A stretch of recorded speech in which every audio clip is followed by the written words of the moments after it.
The front of your shin is this anterior tibialis muscle. It's the one that raises your toe up towards your knee. Okay. All right, let's hear what this neuroscientist has to say about biomechanics. And there's a guy on Instagram who shows how to train this up, called literally, well, his real name is Ben Parker. Ben Patrick, not Ben Parker. His handle on Instagram is KneesOverToesGuy. Okay.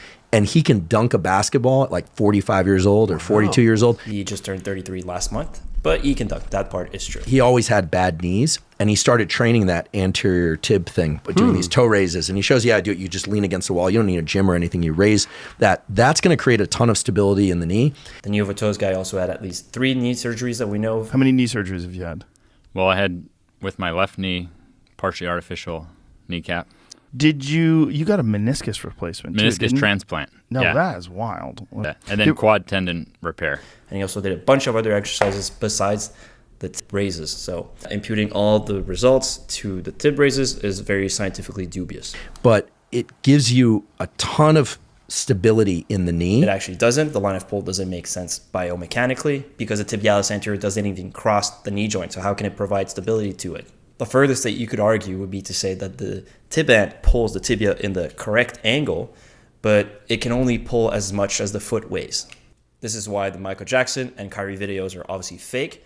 Unless you're strapping your foot to the ground, the forces that you're imparting on the knee with your tib ant are virtually insignificant compared to other muscles and other forces acting on your knee during weight-bearing activities. And allows you to jump much higher. So just with the front of the shin. Right. You're giving yourself a tremendous amount of hop and presumably pop. Okay. Actually, it doesn't. The tib ant does not provide help with jumping activities because it pulls your foot towards your shin, whereas jumping involves providing force into the ground, which is the opposite of what the tib ant does. This is why it's really hard to jump well while pointing your foot up towards the ceiling.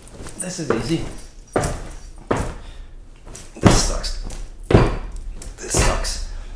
Anyways, hey Drake, pass it to me. This is my alter ego. Anita Maxwin. Anita Maxwin. Okay.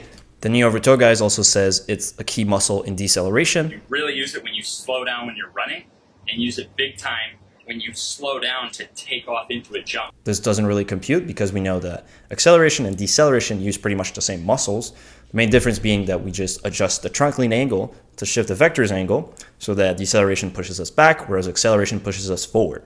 I've had people defending Knee Over Toes guy when I did podcasts on this, and they would say it's a matter of opinion. It is not. It is a matter of you rejecting Newton's third law. So if you want to go there, sure, but that's kind of dumb. You're decelerating the foot, slapping the ground. You're not actually decelerating the body.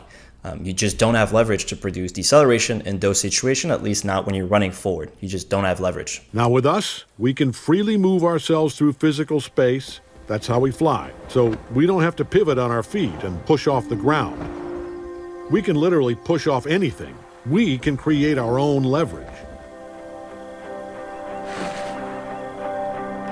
If you like the Knee Over Toes guy, that's fine. I actually like him too. I think he has some good things that can help a lot of people. I'm arguing about how, not if he can help people.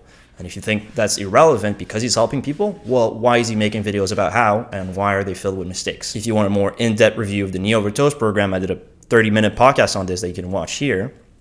As for Huberman, well... Because look at Huberman. He's the creative director of all science. I like some of the Huberman podcasts. What the fuck does he know about biomechanics? I'm the Nobullshitphysio. Peace out.